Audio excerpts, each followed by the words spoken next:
Bismillahirrahmanirrahim. Assalamualaikum warahmatullahi wabarakatuh.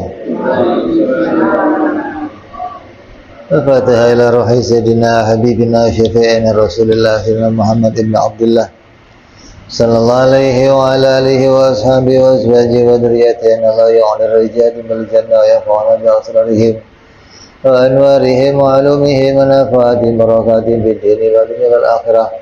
يعلنا من حزبهم يرزقنا محبتهم ويتوفنا على ملتهم ويحشرنا في زمرتهم بالعافية والسلامة ثم الأفضل بحبك المحمد المعطى إلا ثم إلى سبيل شرها صلى بن عمر بهر ثم إلى حضرة الوالد بأفضل موصل العطاء نفعنا الله بهم علومهم لهم الفاتحة أعوذ بالله من الشيطان الرجيم بسم الله الرحمن الرحيم الحمد لله رب العالمين الرحمن الرحيم مالك يوم الدين إياك نعبد وإياك نستعين اهدنا الصراط المستقيم صراط الذين أنعمت عليهم غير المغضوب عليهم ولا الضالين آمين بسم الله الرحمن الرحيم نويت تعلما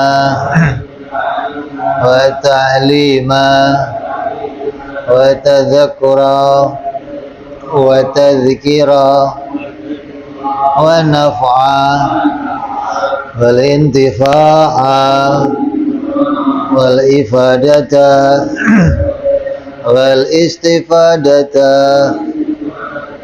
والحث على التمسك بكتاب الله سنة رسول الله صلى الله عليه وسلم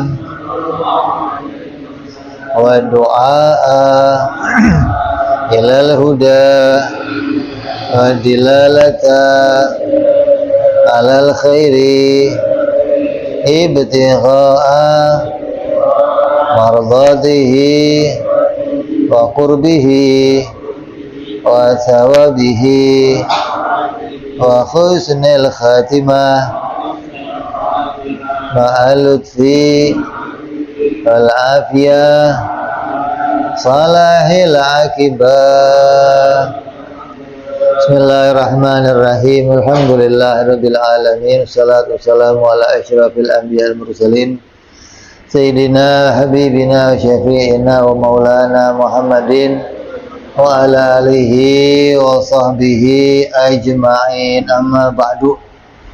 Qala musanniful kitab rahimahullah wa nafa'ana bihi wa bi'ulumihi fid darain. Allahumma aftah qulubana futuhal arifin wa bihidmatika wansur alaina birahmatika ya arhamar rahimin. Ila anqal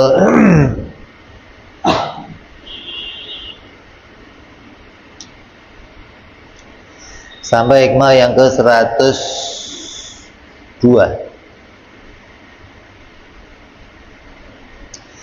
La tamudanna yadaka ilal akhdi minal khalaik illa antara annal mu'tiya fihim maulaka fa idza kunta kadzalik fa khudh ma wafaqal ilmu. Janganlah mengulurkan tanganmu untuk menerima sesuatu dari pemberian makhluk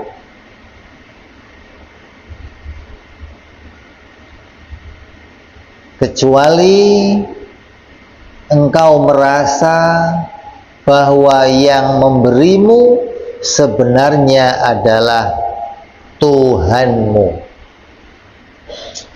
Jika engkau telah merasa demikian, maka ambillah apa yang sesuai dengan pengetahuanmu.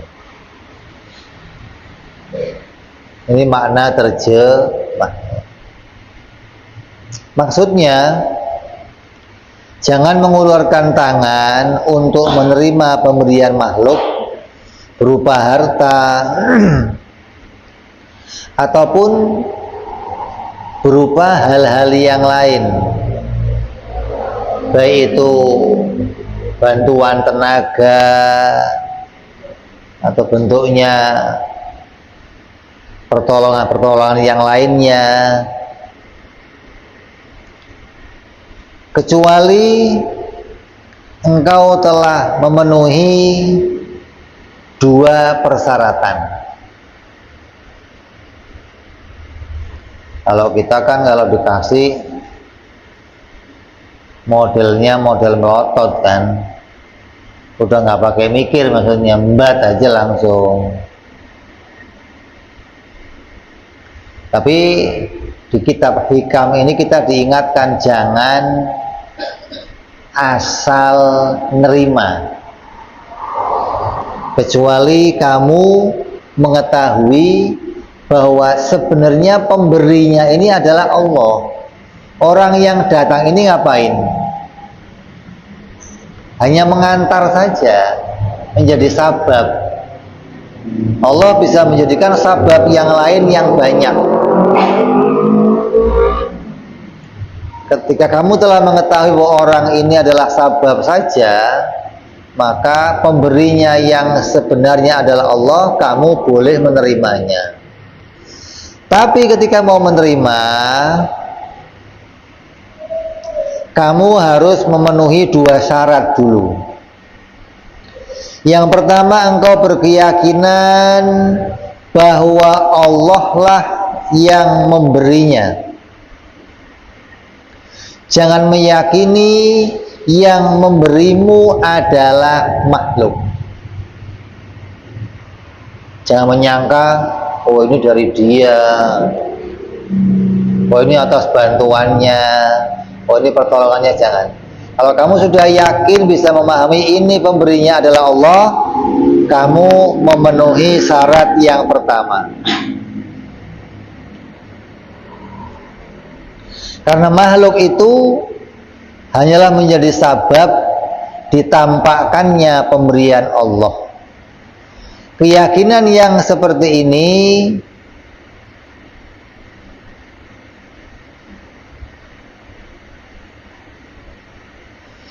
tidak cukup hanya diketahui saja,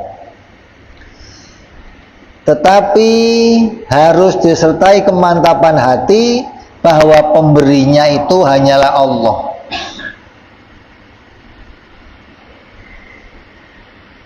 Kadang orang tahu, ya memang sih semuanya dari Allah, tapi kan, loh, ada tapinya nih loh, tapi kan. Jadi orang itu kalau hanya tahu ya begitu ngomongnya. Kenapa? Karena taunya itu ikut-ikutan, semua dari Allah, yang ngasih Allah. Tapi kan, ketika ada tapinya ini berarti kamu belum meyakini bahwa itu sebenarnya datang dari Allah. Maka tidak cukup hanya diketahui, tapi harus disertai kemantapan hati bahwa yang memberi itu hanyalah Allah. Kamu harus tahu wahdaniyah fil af'al.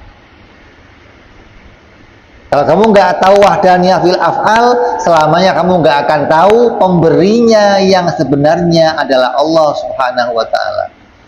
Ente nggak paham tauhid, nggak paham akidah, kamu nggak akan pernah tahu bahwa pemberinya murni itu hanyalah Allah Subhanahu wa ta'ala. Kenapa kalau Allah ngasih saya? Karena Allah sayang sama hamba-hambanya. Maka Allah memberi sesuatu kepada hamba-hambanya. Karena Allah pengen ngasih kamu. Orang yang nggak ngerti wahdaniyah, nggak ngerti makna akidah, maka dia nggak akan bisa melihat bahwa pemberi setiap pemberian itu adalah Allah. Dia akan melihat dari dia, dari dia, dari dia, dari dia. Ini syarat yang pertama. Syarat yang kedua, setelah engkau meyakini bahwa yang memberimu itu adalah Allah, maka ambillah apa yang sudah engkau ketahui, baik secara syariat maupun secara hakikat, dengan cara mengambil bagianmu hanya dari orang yang mukallaf, yang asal usulnya tidak syubhat dan untuk tujuan menolong. Maksudnya hanya mengambil sebatas memenuhi kebutuhannya dan keluarganya. Kendati demikian, jangan terlalu berlebihan dalam hal memberi nafkah, baik itu berupa makan, memberi nafkah, makan, minum, pakaian, dan tempat tinggal.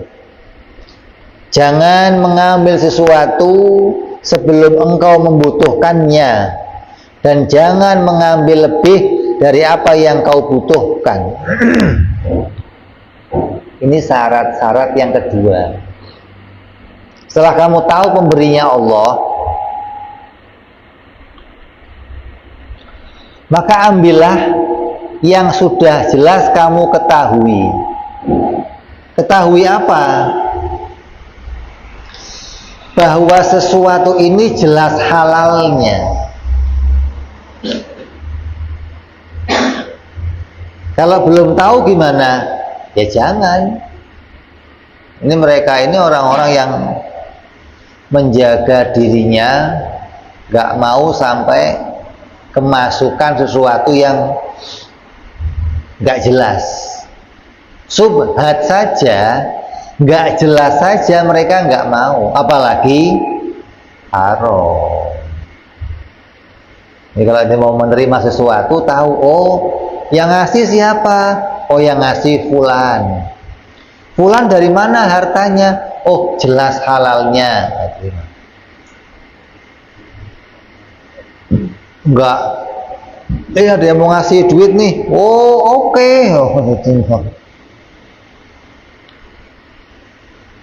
Apalagi pas urusan partai, coblosan, ini mah embat-embat aja. Asal mau coblosan, yang ditunggu apa? Serangan subuh. Duitnya dari mana? Bodoh amat. Yang penting diembat. Ini yang penting itu kalau kita namanya wal kentual aspal diuntal, kata orang Jawa. Itu namanya kita. Kalau mereka ini orang-orang yang gak mau nerima sesuatu yang haram, subhat aja nggak mau, apalagi kok haram.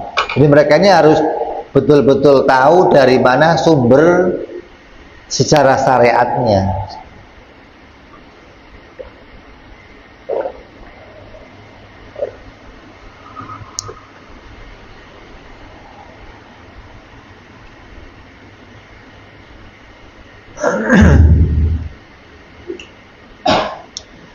Memang yang namanya menerima pemberian itu hukum asalnya apa? Mubah. Orang meminta sesuatu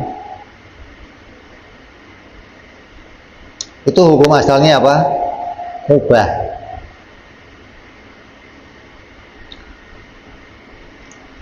Karena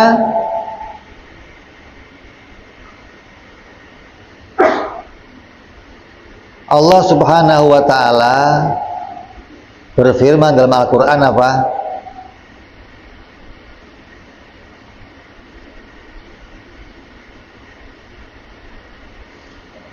Adapun orang yang meminta, maka janganlah kamu hardik. Apa dalam Wadduha apa itu ayatnya? Hah? Falatan harga. Ketika ada orang yang meminta, maka janganlah kamu hardik. Andai meminta-minta itu hal yang jelek, maka Allah akan memerintahkan kita menghardik. Tapi Allah melarang seseorang yang minta itu untuk dihardik. Maka meminta itu hukum asalnya boleh-boleh saja. Karena kan asalnya orang menerima sesuatu itu dua. Asalnya kamu menerima tanpa meminta, atau kamu minta kemudian dikasih. Dua-duanya menerima nih. Ada yang nerimanya karena kamu minta dulu, ada yang nerimanya kamu nggak minta. Dua-duanya tetap namanya menerima.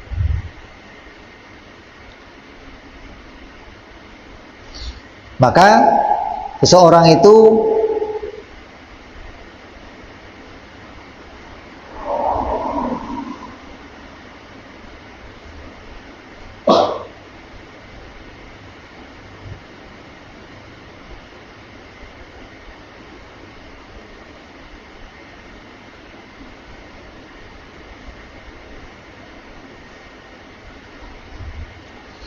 adapun orang yang menerima tanpa meminta, dia nggak minta nih, tiba-tiba ada yang nganterin, maka kamu harus tahu dulu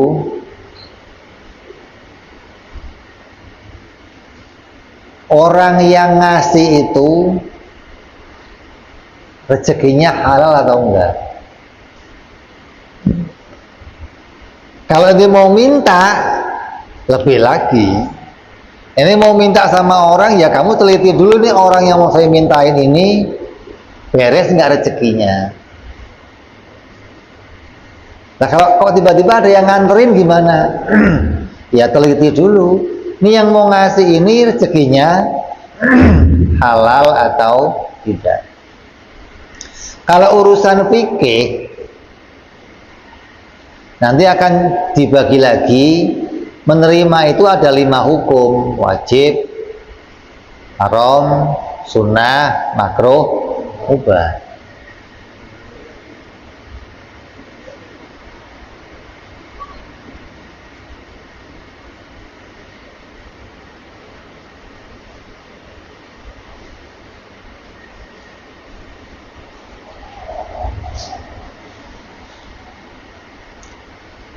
Yang pertama, hukum wajib terjadi hanya untuk mempertahankan nyawa. Ini kalau saya nggak minta, mati. Udah nggak ada lagi nih. Udah di rumah nggak ada apa-apa, udah yang mau dijual nggak ada, apa nggak ada. Berarti mau nggak mau saya harus minta. Kalau nggak minta saya mati. Maka mintanya hukumnya wajib.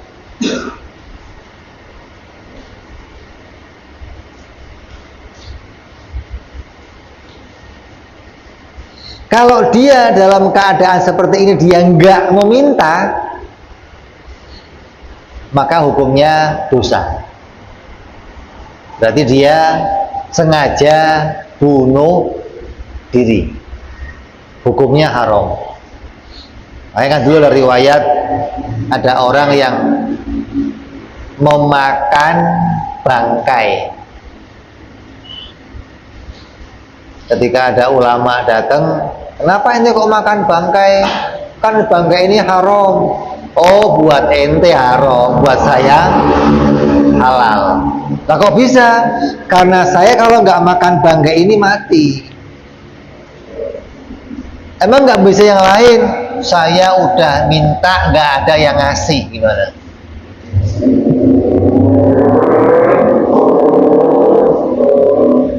Nah, kalau ada orang minta-minta itu jangan disuudonin. Kadang ada orang seudon, oh masih gagah begini minta-minta. Udah jangan seudon dah, kalau punya kasih, nggak punya selesai gitu aja. Oh usah pakai. Barangkali yang minta ini betul-betul kamu nggak ngerti. Saya udah minta nggak ada yang mau ngasih, maka saya makan bangkai. Kenapa? Karena kalau saya nggak makan mati. Jadi hukum minta yang pertama wajib. Kondisinya apa? Ketika dia nggak minta maka dia akan mati. Oleh karenanya syariat mewajibkan agar tidak kehilangan nyawanya.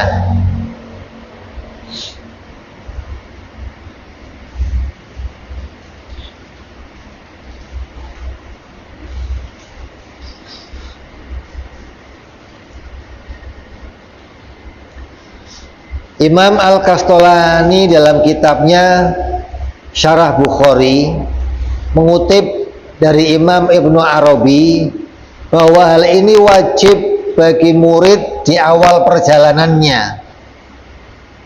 Dengan demikian, meminta hukumnya wajib bagi seseorang yang takut kehilangan kehidupan basyariah dan ruhaniyahnya.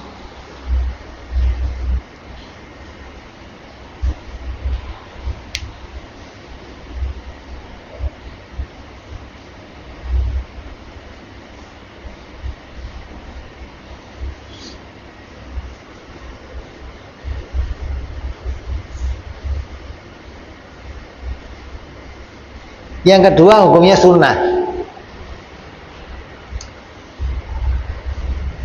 Berlaku untuk seseorang yang meminta kepada orang lain. Dan ini termasuk bab tolong menolong atas kebaikan. Nabi SAW pernah meminta pakaian kepada sahabatnya saat beliau kedatangan tamu orang-orang yang telanjang di rumahnya. Minta hukumnya sunnah. Berlaku untuk meminta untuk orang lain yang membutuhkan. Ente lihat nih ada orang yang butuh, maka ente minta kepada orang yang punya untuk kamu salurkan kepada orang yang butuh ini. Maka minta yang seperti itu hukumnya sunnah. Maka sekarang muncul donasi itu apa itu? Bantuan untuk Palestina, bantuan untuk Aceh, bantuan. Meminta donasi itu hukumnya kalau nyampe, kalau disampaikan. Artinya begini, orang yang butuh itu datang ke kamu gitu loh. Bukan kamunya di mana, donasinya di mana, enggak gitu loh. Ada orang datang ke Nabi dalam keadaan enggak punya pakaian, Nabi di rumahnya enggak ada yang mau dikasih, maka Nabi minta sahabatnya, punya baju enggak? Kasih nih, kasih. Sunnah.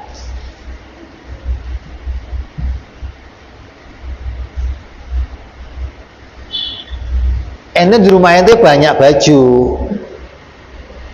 ada orang butuh baju, ente pengumuman siapa yang punya baju, mari kita salurkan. Ente punya baju, itu bukan sunnah yang begitu.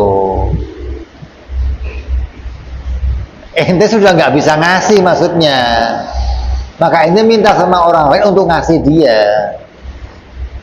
Namanya ini tolong menolong.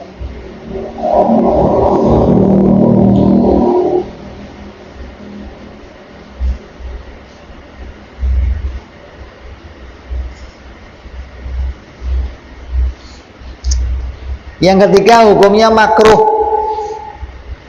diperuntukkan bagi seseorang yang kondisi tubuhnya kuat dan mampu bekerja.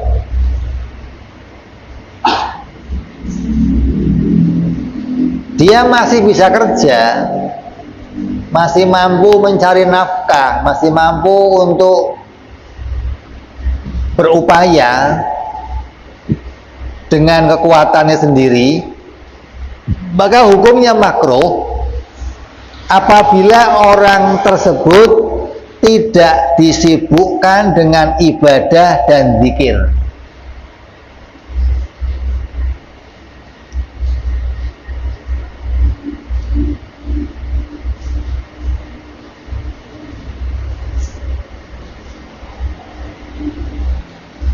Badannya seger, sehat,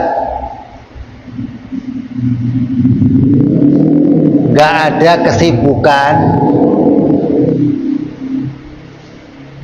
nggak pernah nongkrong di musola, nggak pernah zikir, nggak pernah urusan wiritan, nggak banyak puasa, nggak banyak qiraah, nggak, kok masih minta-minta, maka hukumnya makruh. Tapi apabila orang tersebut disibukkan dengan Allah, maka tidak masalah baginya meminta. Dan hal ini juga dijalani oleh banyak arifin al-muhaqqiqin. Diceritakan bahwa Abu Ja'far al-Haddad yang merupakan gurunya Syekh Al-Junaid meminta dari satu pintu ke pintu yang lainnya antara maghrib dan isya. Awalnya orang sangat heran, namun lama-lama mereka mengerti. Orang-orang umum atau orang-orang khusus pun tidak pernah mengejek dan mencela sang syekh, walaupun sang syekh adalah seseorang yang tinggi derajat dan kearifannya. Ini ada thariqah orang-orang yang punya perjalanan demikian, yang awalnya orang itu heran kenapa, tapi setelah orang itu mengerti, maka mereka menjadi terbiasa. Begitu pula dengan Syekh Abu Sa'id Al-Kharraz. Apabila kesulitan yang teramat sangat datang, ia pun mengulurkan tangannya untuk meminta dan berkata, siapakah yang di sisinya terdapat harta milik Allah? Tidak berbeda dengan Syekh Ibrahim bin Adham yang selalu melakukan i'tikaf di masjid. Beliau i'tikaf di Masjid Jami' Kota Basrah. Beliau tidak pernah berbuka kecuali setelah 3 hari. Setelah 3 hari, beliau keluar dari masjid setelah sholat maghrib sambil beliau meminta makanan untuk berbuka di pintu-pintu masjid. Yang demikian hukumnya tidak makruh. Sufyan As-Tsauri rahimahullah yang merupakan ulama besar ternama juga melakukan hal yang demikian. Beliau meminta makanan karena Allah. Apabila ia mendapat makanan yang banyak, maka ia mengambil secukupnya dan meninggalkan sisanya untuk orang lain. Mayoritas ulama-ulama tersebut di atas adalah orang-orang yang telah meninggalkan dunia. Artinya meninggalkan kesenangan-kesenangan dunia, sebab mereka lebih memilih akhirat. Semua hal ini tidaklah sampai menistakan syariat, juga tidak hakikat, dan tidak memadamkan nur yang ada di dalam hatinya. Kenapa? Karena telah memenuhi syaratnya bahwa pemberinya adalah Allah Subhanahu wa ta'ala. Dan dia minta siapa yang punya harta milik Allah. Dia enggak meminta milik dirinya, enggak. Dia tahu bahwa yang dia minta adalah apa yang jadi rezekinya dari Allah Subhanahu wa ta'ala. Kemudian hukumnya mubah, diperuntukkan bagi orang yang meminta sebuah hajat yang tidak bersifat darurat. Hal ini seperti minta untuk membayar hutangnya, menambah bajunya, menambah makanannya, dan sejenisnya yang bersifat darurat namun dibutuhkan. Maka ini hukumnya adalah mubah.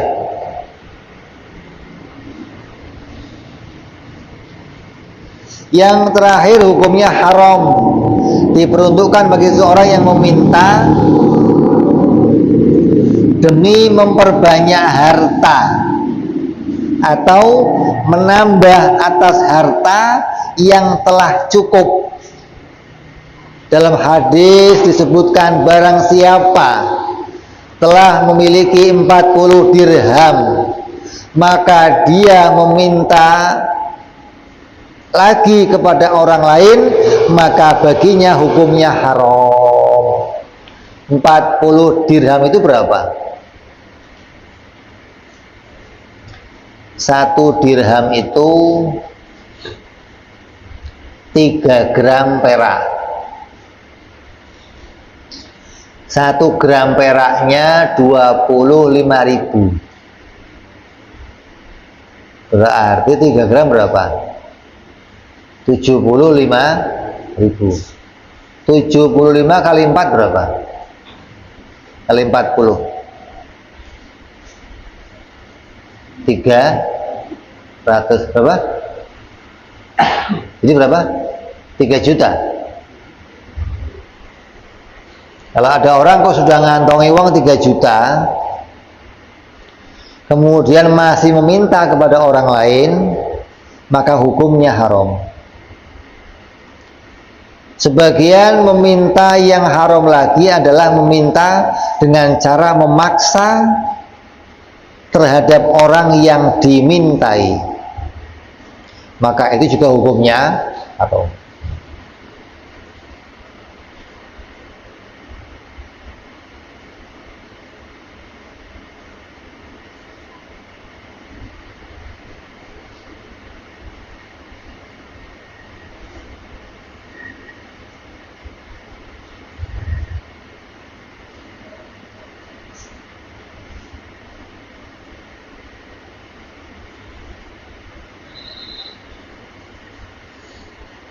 Maka ini hukumnya meminta menurut syariat.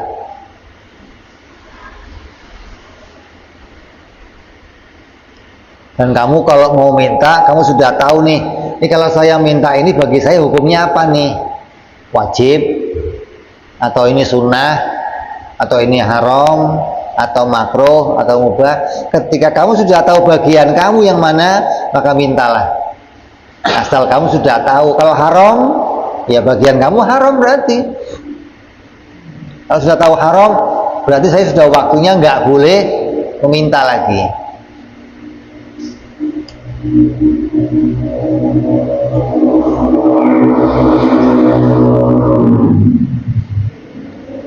Kendati demikian, maka ketahuilah, kalau kamu meminta hanya mengambil sebatas memenuhi kebutuhan saja, kebutuhan keluarga, maka ketika ente memenuhi kebutuhan keluarga, janganlah berlebihan. Berikan nafkah secukupnya. Jangan, oh ini kan saya mau ngasih nafkah, bini saya mintanya Ferrari, bajunya mintanya dari bajunya Cinderella namanya, sepatunya sepatu kaca.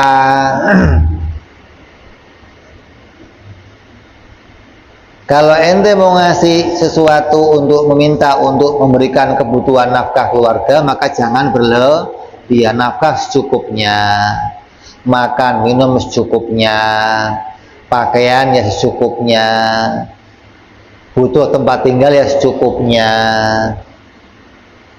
Jangan mengambil sesuatu sebelum engkau membutuhkannya. Kalau belum butuh sudah minta, berarti ngapain? Mau menumpuk-numpuk harta. Jangan mengambil sesuatu lebih dari apa yang kamu butuhkan. Kalau ente kok mau minta, ente butuh, ya sudah minta. Tapi ambil, minta secukup yang kamu butuhkan. Ente ambil nih, saya butuh fulus. Oh monggo-monggo, dibukain pintu berangkasnya. Ambil, silakan ambil. Kira-kira ente ambilnya berapa? Hah? Secukupnya apa tas? Secukupnya koper gitu. Umpama nih ente mau minta sesuatu, yang mau ngasih ini, oh iya moga-moga ambil sendiri ya Pak ya. Dibuka pintu gerbangnya, isinya duit, ente ambilnya berapa kira-kira?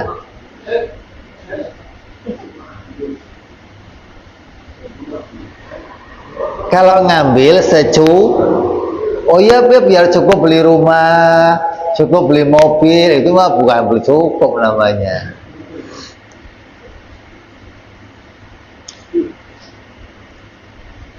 Kemudian yang penting lagi, jangan pernah meminta atau menerima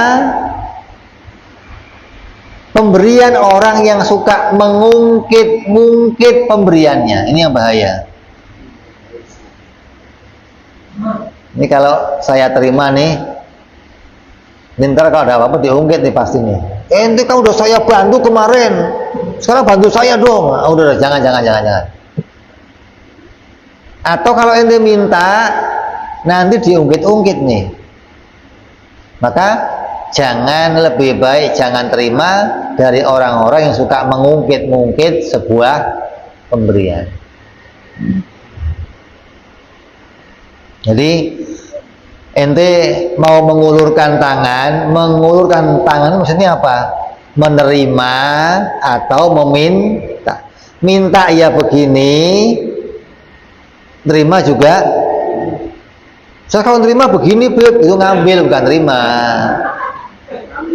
Ya begini itu yang ngasih, begini ngasih. Terima, mengulurkan tangannya. Bisa nerima, bisa meminta. Syaratnya kamu mesti tahu bahwa yang kamu terima itu pemberiannya Allah, dan yang kamu minta adalah sesuatu yang jadi miliknya Allah Subhanahu wa ta'ala. Kemudian kamu tahu bahwa hukum memintanya itu apa. Ini kalau saya minta ini wajib, apa sunnah, apa makruh, atau mubah, atau haram. Kemudian minta sesuai kebutuhan. Kalau lagi nggak butuh ya nggak usah minta. Lagi nggak butuh minta aja. Kok minta buat besok? Oh, besok aja belum ada, lo mau stok. Kayaknya ada orang yang itu yang di pinggir-pinggir jalan tuh gimana ya minta-minta, Beb? Ya tadi ente mau ngasih ya boleh, nggak ngasih boleh. Dia mau minta boleh, nggak minta boleh. Kalau dia punya uang masih minta, haram bagi dia. Gitu aja. Oh di rumahnya gedung, Beb, emang ya terserah dia lah. Ente mau ngasih ya monggo, nggak ngasih ya terserah ente. Tapi di dalam apa? Di dalam wasiat-wasiat para ulama, jangan menolak seseorang yang meminta. Karena orang minta itu dia sudah merendahkan diri. Ketika ada orang yang merendahkan diri, maka ketika kamu punya sesuatu rezeki dari Allah, kasih.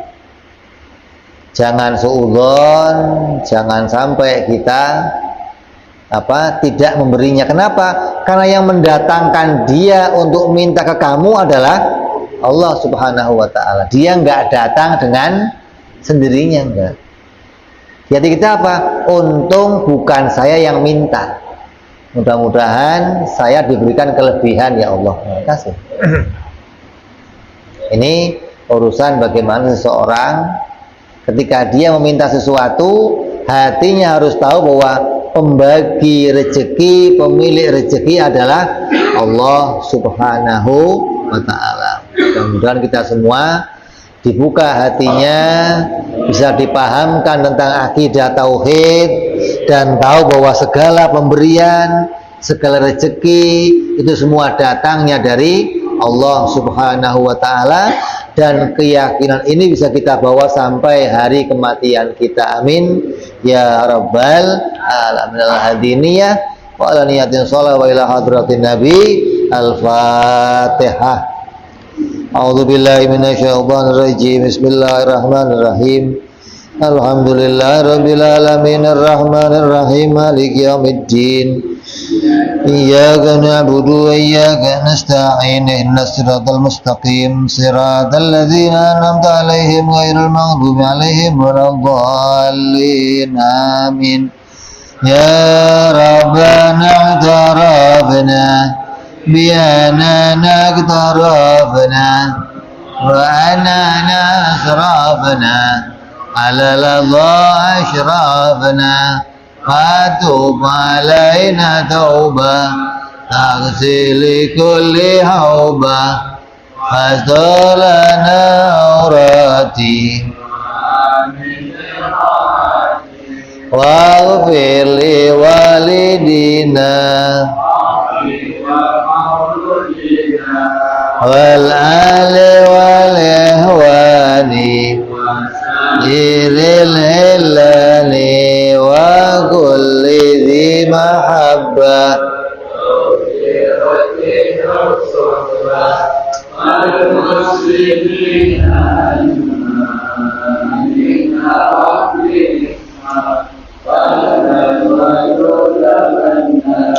لا باكتساب منا بالمصطفى رسولي مضى بكل سولي صلى وسلم ربي عليه عند الحب وآله وصحبه عدد صحبي والحمد بالبدء والتناهي أنا ربك رب العزة عما يصفون سلام على المرسلين والحمد لله رب العالمين. Assalamualaikum warahmatullahi wabarakatuh.